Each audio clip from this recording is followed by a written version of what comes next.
1962 වසරේ මම එවකට ඉගෙනුම ලබමින් සිටියේ පිළියන්දල මධ්‍ය මහාවිද්‍යාලයේ.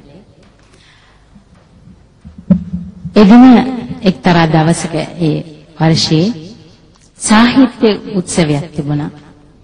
පද්‍ය ගායනා තරඟෙන් මට ප්‍රථම ස්ථානය හිමි වුණා. ඉතින් ත්‍යාග ප්‍රදානය සඳහා පැමුණුණා ඊටාම කුඩා මිනිසෙක්. ඔහු දුටු සැනින් මා ඊටමත් කම්පණයටපත් වුණා. මොකද ඊටා කුඩා කාලේ පටන් මා ඔහුගේ හඬ අසා තිබුණා. නමුත් ඔහුගේ රුව සජීවීව දැක තිබුණේ නැහැ. එදා මට වාසනාව ලැබුණා ඔහුගේ අතින් එම උත්සවයේ ත්‍යාග ලබා ගන්නට. ඉන්පසු මා සරලගී ශිල්පිනියක් ලෙස සමත් වූයන් පසුව අපේ අම්මත් එක්ක මම ගියා මේ කුඩා මිනිසා මුණ ගැහෙන්නට, මේ කුඩා කලාකරුවා මුණ ගැහෙන්නට. ඔහු එවකට සිටියේ රත්මලානේ බොරුපන පාරේ. ඉතින් ඩෝල්ටන් අල්විස් මහතා මට ලියා දුන්නා ඔබේ සුරතින් මගේ නළලී තැබූ තිලකේ එදා හඳ පානේ යනුවෙන් ගීතයක්. මෙන්න මේ ගීතයට තනුව රචනා කරගන්නට මා ගියා මේ උතුම් මිනිසා හමුවන්නට. හැබැයි කීප දවසක්ම මට යන්නට වුණා එම තනුව නිර්මාණය කරගන්නට. අද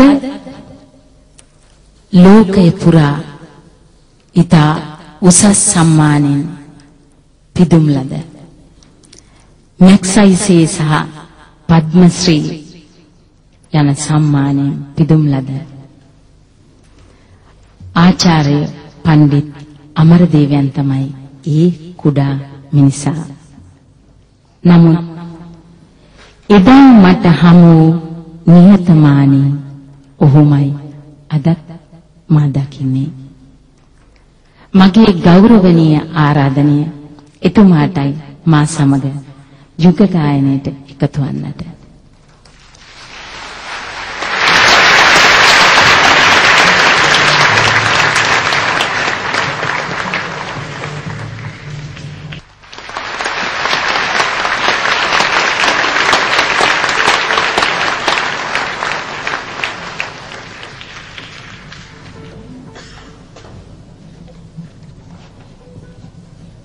प्रिय रसिकයිනි, මේ නියුරු සැදෑවේ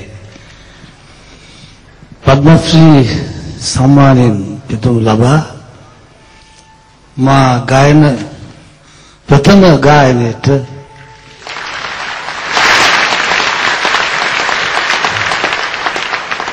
නීලා හා එක්වන්නට ලැබීම මම මගේ භාග්‍යයක් කොට සලකන බව ප්‍රකාශ කරමින් ඔබේ අවසර.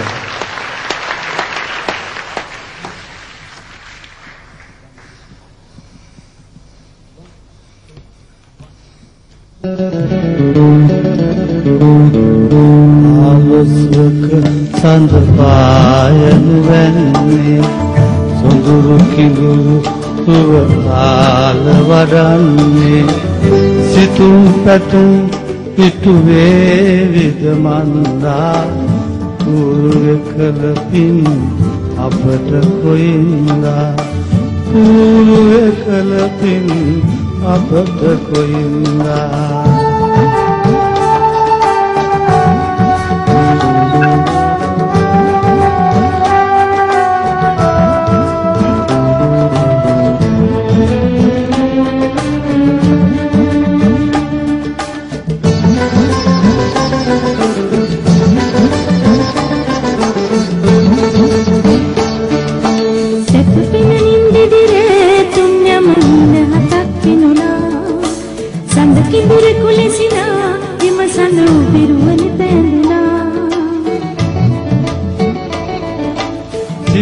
වතදකිනා මානත ආලවතුන් බැඳුනා මීරුත පුල්නනා සවනත බිඟුගී දැල් නැගුණා සවනත බිඟුගී දැල් නැගුණා සඳවායනුවැන්නේ සොඳුරු කිඳුරුව ආලවදන්නේ සිතුම් පැතුම් පිටුවේ විද මන්දා ගුරු එකලකින් අපට කොයින්දා